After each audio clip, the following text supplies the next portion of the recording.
Hello mga bebs at paghatid nga kala Junakis ay eto naman ang inabutan ko, ang maraming hugasin. Pero hindi ko muna siya mahuhugasan at meron na naman akong lakad mga bebs na kailangang habulin ko yung oras dahil sa Imus pa yon. At idagdag mo pa yung traffic at yung appointment ng taong nandoon na inaantay ako, Sus Mariosep. Ako'y inaantok na mga bebs at parang pagod na ako.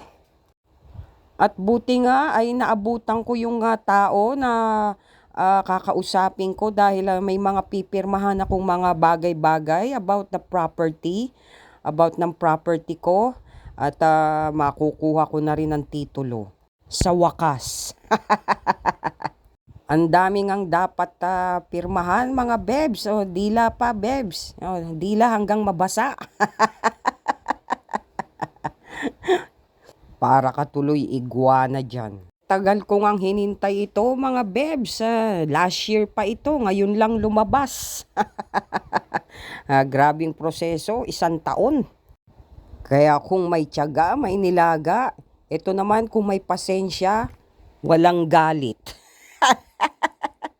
So mag-aantay ulit ako ng ilang buwan mga bebs para naman sa releasing. At least meron na akong claim stub. Ito nga yung property ko sa Dasmariñas, mga bebs. Maliit lang siyang property pero malaking bagay dahil nasa Dasmariñas siya, mga bebs, malapit sa school ng Lasal. At malapit sa lahat, sa palengke, sa Kadiwa, sa ospital ng Dasmariñas, sa St. Paul Hospital, sa Charbel. Pwede ka rin lumusot doon sa Charbel at paglalusot mo doon ka na sa Governor's Drive papuntang Carmona at GMA. At tapos na nga ang transaksyon ko mga bebs, sila magsisimula pa lang, ako ay pauwi na. Pero gutom na ako mga bebs at kanina pa ako nahihilo dahil wala pang laman ng tiyan ko simula umaga.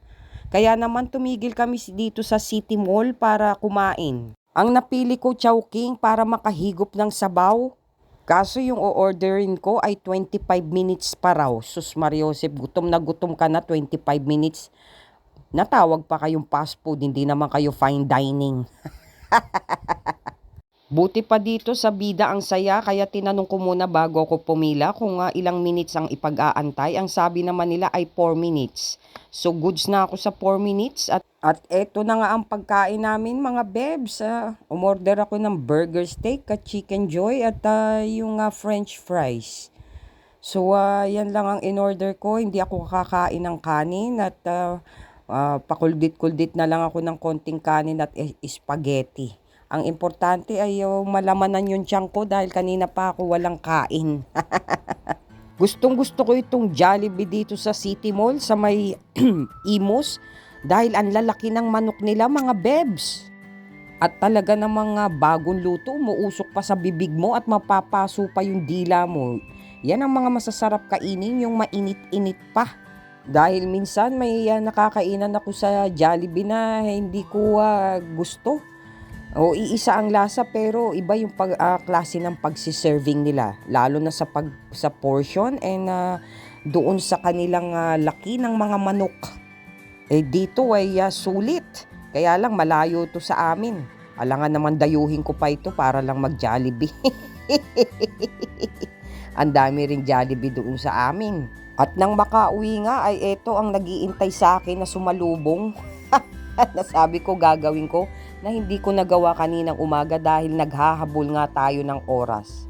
Ayoko naman magpahinga nang meron pang nag-iintay na trabaho at mga gagawin mga bebs, hindi ka rin mapalagay. Mas maganda yung paglakad mo sa kusina ay walang nakalagay na mga hugasan.